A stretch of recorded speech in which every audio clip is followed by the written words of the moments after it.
Sounds like Salieri was getting ready to make his move. Working up to it, maybe.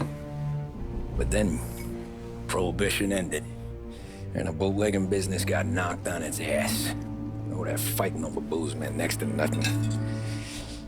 It took us a few years to recover. But when we did bounce back, boy, it was something.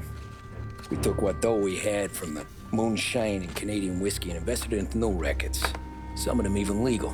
Construction, restaurants, trucking, gambling. We branched out into everything, except peddling dope. And by 35, things were looking up. We had good money rolling in on the regular. I had a wife and daughter. Sam was running a club for the Don. Even Paulie had a few rackets of his own.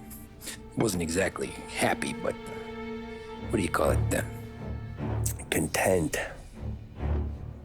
Yeah, that was it.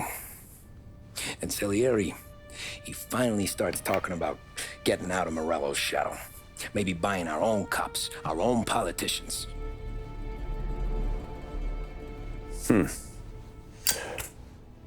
That's interesting. You think Salieri was sourcing highbinders in 34? Maybe. Why?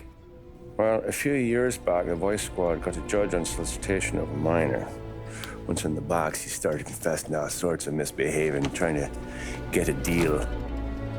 But he copped to taking kickbacks from Morello and your man Salieri. Playing them off one another, trying to goose the take. But once Morello found out, he threatened to bury the judge's kids on the beach. Still breathing, of course. Christ. That was the missing piece. How's that?